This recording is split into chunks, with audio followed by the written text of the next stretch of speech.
Hi, my name is Marco van Wieren and I'm the main developer of the WPO365 plugin for WordPress. A plugin that helps you integrate the exciting Microsoft Cloud with SharePoint, Power BI, but also with Entra ID into your WordPress website. In today's video, I would like to show you just how easy it is to enable your users in your Entra ID directory to sign in with that account into your WordPress website. So let's get started. I will begin by installing the WPO365 login plugin. For that, I will go to Plugins, Add Plugin, and I will search for WPO365. And the first plugin that I'll see is the WPO365 login plugin, which is the one that I require. So I click Install Now, and I will need to activate it. Once activated, it gives me a configuration menu, either from the Install Plugins overview page or in the WP Admin menu bar. The first page that is loaded when I start with the configuration of WPO365 is the dashboard, the features dashboard. I can see what features are available to me when I have the free version installed, and some of the other features, however, require a premium plugin. It also gives me access to WPO365 Insights. Insights is a way of seeing what matters when it happens. It tracks key events of WPO365, such as logins, email sent, and when a user was created. I will do a separate video on WPO365 Insights, but let's enable it for the moment anyway. And last but not least, there is WPO365 Health Messages. If the plugin detects an error, it will report it as a health message. And it will show it on a panel. It will automatically pop up whenever there is an error when you open the configuration pages. But you can also click the button just to force opening the panel and check for any errors. Well, we've not done anything yet, so we don't have any errors either. So I click Dismiss All or Close, and I'll start with what I actually want to do, which is the configuration of single sign-on. So I click the menu and I select Single Sign-On. At the top of the Single Sign-On configuration page, you'll find a number of convenient buttons that help you navigate the WPO365 document repository. There are links for more information where you'll find a description of the feature, but also links to tutorials. Let's start with the integration, actually with the registration of our WordPress website in Entra ID. And let's make sure that the single sign-on toggle button here is enabled. When I want to integrate with Microsoft Entra ID, I first need to specify the type of that Microsoft Entra ID. The default type would be an Entra ID, a directory for the employees of a company, the workforce. Other options include a tenant for customers, basically Azure AD B2C, and the successor of it, like Entra External ID, or a tenant specifically for the US government, the GCCI. For this video, I will select the default Entra ID tenant for my workforce.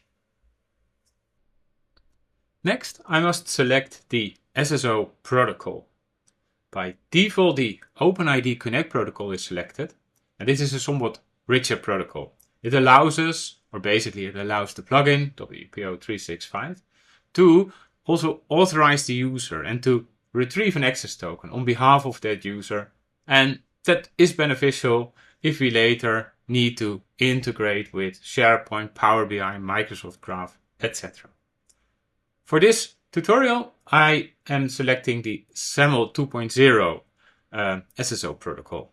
And this protocol is purely meant for authentication. So I select SAML 2.0, and I can see that I have now a slightly different single sign-on Entra ID form to fill out. So let's have a look at the options available to me. The first thing that I can see very clearly is that the configuration is kind of separated in two sections. One section is about the service provider, and the service provider is basically the WordPress website that we want to integrate in Entra ID to enable single sign-on, SAML 2.0 based single sign-on. And the other portion is the configuration of the IDP. So that's basically our Entra ID instance. So this is the section where we need to identify our Entra ID tenant so that our service provider can send users there for single sign-on, to have them sign in with their Microsoft account. So let's start and generate the service provider metadata, simply by clicking the Generate button. Doing so will, first of all, populate all the fields that describe the service provider, including an entity ID with a random identifier. And it gives me an XML file that I can save to my local computer. So let's do that. Let's save it on my desktop for the moment. And once I've saved that, I basically can now use that file and upload the service provider configuration to Entra ID. For that, I will need to go to the entra.microsoft.com portal. And here I would need to register a new enterprise application. So let's do that. Now I click the New Application button and I select that I want to create my own application. I enter a name, let's say Video Demo SSO SAML 2.0, and I say that I want to integrate any other application that I don't find in the gallery. And I click Create. The application has been created, and as you can see, there is a single sign-on page where I can basically select that I want to configure SAML 2.0 based single sign-on. So let's do that. Let's click that button. And here I can simply say I want to upload the metadata. I could of course go and fill out everything manually, but since I have the metadata available as an XML file, I click that I want to upload that file. I select the file from my local PC. I click to open it and I say that I want to add this file. The file has been uploaded successfully and I can see that all the identifier data and all the URLs have been copied over into the service provider configuration of my enterprise application that I just created in Entra ID. So I click to save this configuration that I just imported. And once it's saved, I can safely close this page. Do I want to test it? No, I'll test it later.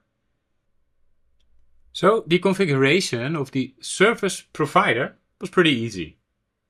And the same is true to configure the other way around, to configure WPO365 to be able to work with the identity provider. So I scroll down and here I'm looking for the App Federation metadata URL.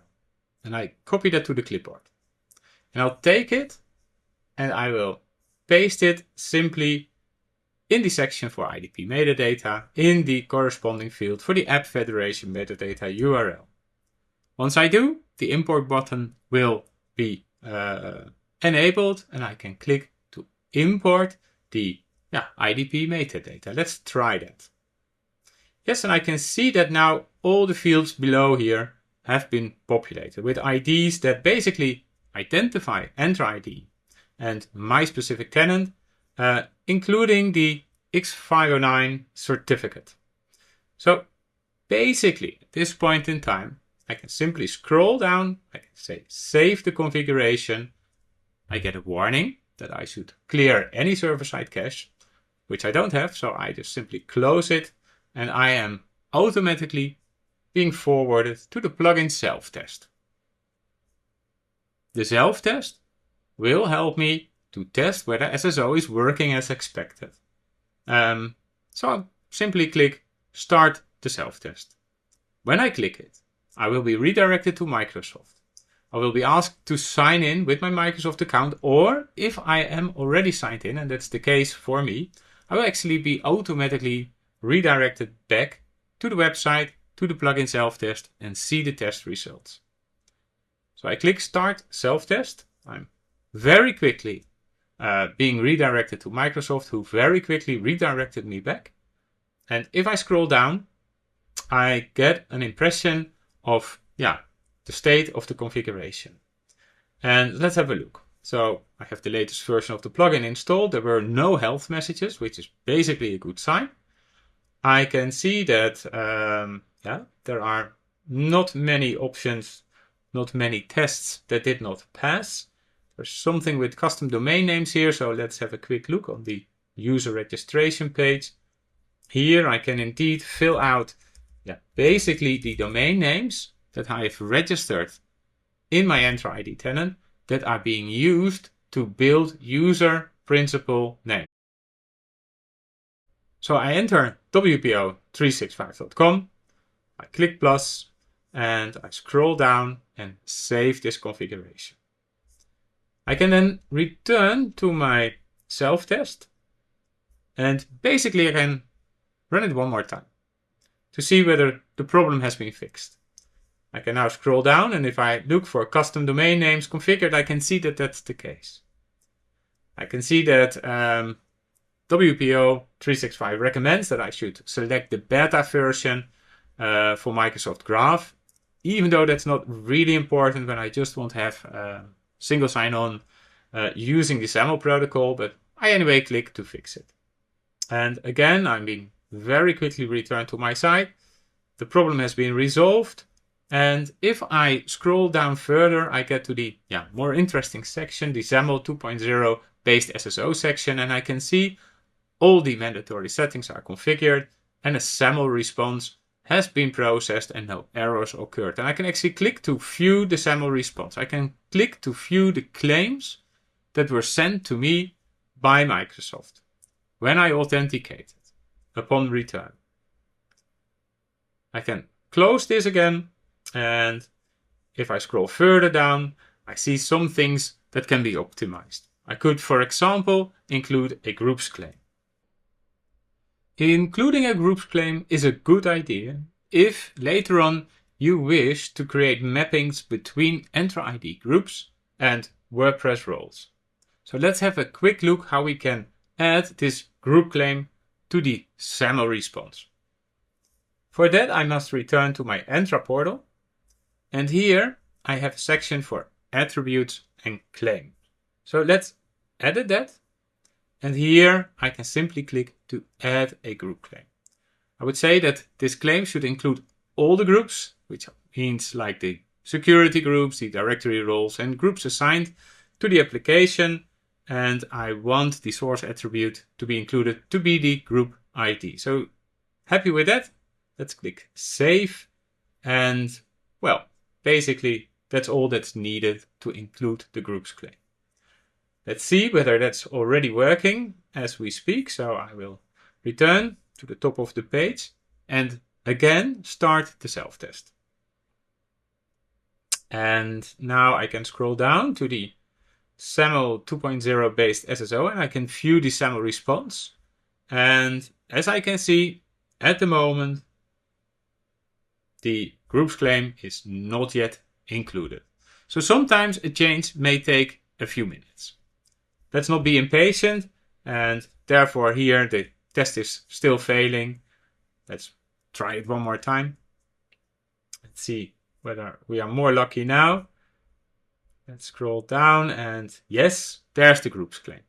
And there are all the IDs of the groups that this user, me, is a member of. So the self-test seems to think that single sign-on is working. But is it? Let's give it a try with a user, a different user, not me, the admin user, but just a random other user in the organization. And to simulate that, I will take another tab from John Demo, and John Demo will also visit the website. Obviously he can, because the front end is not restricted in any way, shape or form, but if he would go to the login page, where he'll find a new button for sign in with Microsoft, and when he clicks that button, the user gets an error. It says your administrator has configured the application to block users unless they are specifically granted access to the application.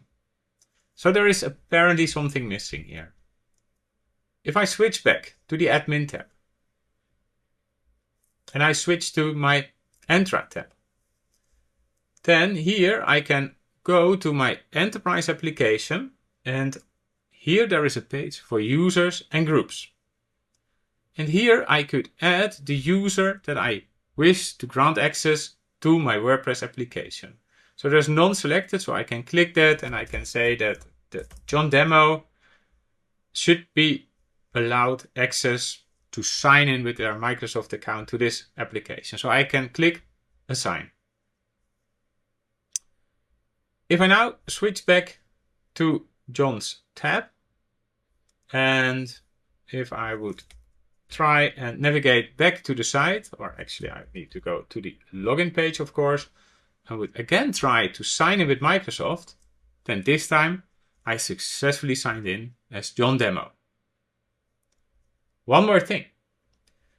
If you just want to give everybody in your organization access to this website, you could also change the properties of this enterprise application, and you could say that you no longer require a user to be explicitly assigned. So you could change this to no, and you could save the updated properties. Now everyone in your organization can sign in to your WordPress website using their Microsoft account. So I think it's fair to say that single sign-on is working. In case you have any questions, then please click here on the question mark. This will take you to the website, to the contact form, and here we will try and answer your inquiries, your requests for support as soon as possible, but at least within 24 hours during the week or 48 hours during the weekend. So it appears that SSO is working, but let's test it with a real user. And to do that, I will sign in as a different user. I will take a different tab of my browser, a tab that's normally used by John Demo, and I will go to my website. Well, it's an ordinary website, so there's nothing much to see, but let's go to the website's login page. And if I do, I can see that something has changed. There is a sign in with Microsoft button. Before I click that, let's first of all return to the admin view, and let's have a look at the WordPress users that currently exist in this website. And that's only a WordPress user for me, Marco at WPO365.com. So if I switch to the tab of John, and if I would click sign in with Microsoft, what will happen? Well, let's simply click and see what's going on. You can see that it went very quickly. John is already signed into Microsoft in this tab as well. You could see that we were quickly redirected to login.microsoftonline.com and then sent back to the website, and you can see that I'm now signed in as John Demo. But we just actually saw that this user did not exist. So let's switch back to the administrative view and let's refresh the all users page. And now you can see that a user has been created. A user with email demo at WPO365.com with the name of John Demo. This user was previously not here, and it has been created by WPO365 the moment that this user signed in with Microsoft. If that is something that you would not like to happen, then you could go to the user registration configuration page of the plugin, and you could then check the option to create a new user in WordPress. So let's do that, and let's save the updated configuration. Let's return to the users page, and let's actually simply delete this the new user that was created. Let's now switch back to the profile of John Demo. He's still signed in, of course, but I sign out, and basically this screen already indicates that the user did not exist anymore, was not found. And let's repeat what we did before. I click sign in with Microsoft. And now the user can't sign in because there's no matching user. There's no user that can be matched by his object ID, by his email address, or by his Microsoft user principal name. He can't log in right now. So let's continue again to the tab of the administrator. And if I refresh the page, you can see that there is a notification that there is a WPO365 health issue.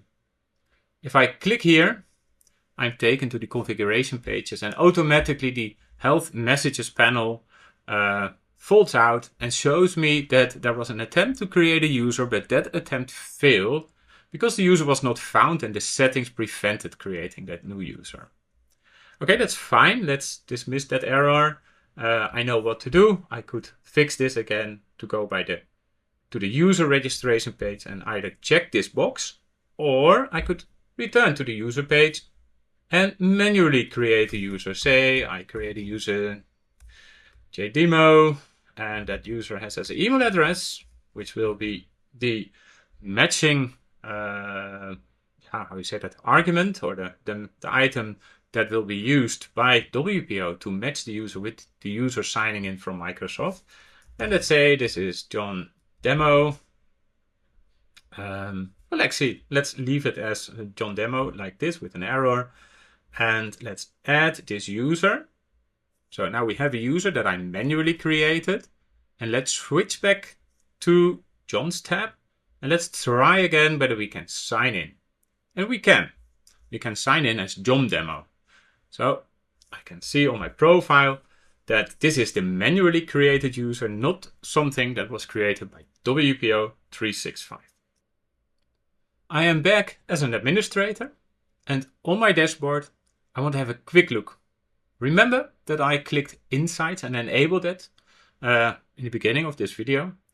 And now if I scroll all the way to the bottom, there I can see that there were a number of SSO attempts to sign in, and they were successful. Before I go, there are a couple of more things that I would like to share with you. For example, how can you protect your complete site for anonymous users? What if your website is targeting a closed user group? You could go to the roles and access configuration page of the plugin and change the authentication scenario to intranet. Doing so will basically require a user to sign in first before they can access the website. Let's save this and have a quick look. Again, to test this, I will return to the tab of John Demo. I will sign out of the website, and I will now simply return to the main site of the page. And let's see what happens. I'm redirected to Microsoft and I'm signed in as John Demo again. So that worked. The site is no longer available to just anybody. You first need to sign in. It's an intranet, or at least a closed user group.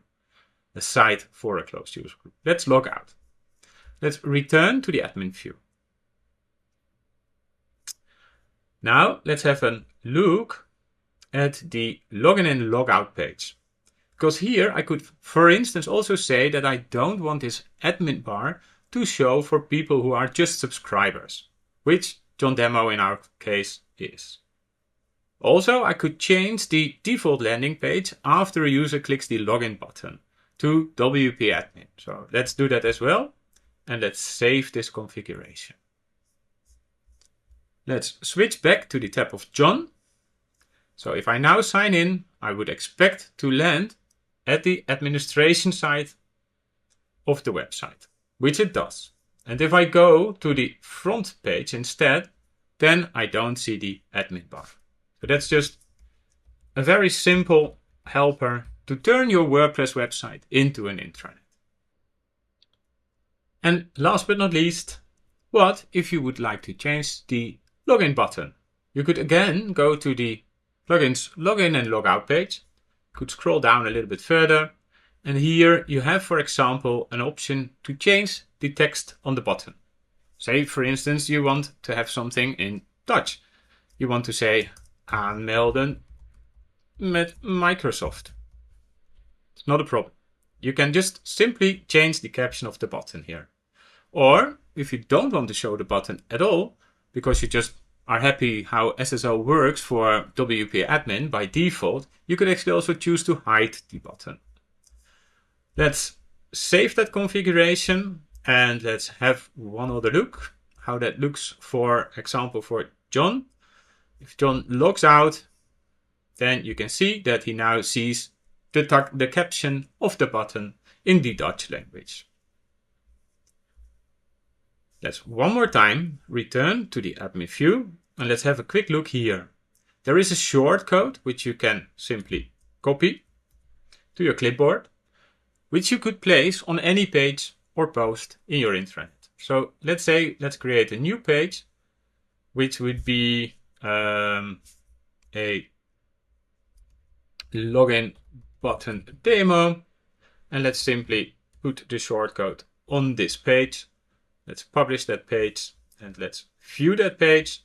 And now you can see it renders the default button. I can click it. It will send me to Microsoft and I'm authenticated again. Well, I was already authenticated, so no big surprise there. But that's how you can customize your button and also place the button on several other places in your website. That's it. We've implemented single sign-on, Microsoft-based single sign-on, using the WPO365 plugin. Please make sure to visit the website WPO365.com to learn about other exciting use cases. Use cases you can implement when you need to connect the Microsoft Cloud with your WordPress website. And also, if it works for you and you're happy, then tell others about it. Leave a review in the WordPress plugins directory. It's a great help for others to find the WPO365 plugin, and it's much appreciated by us as well. Thank you very much.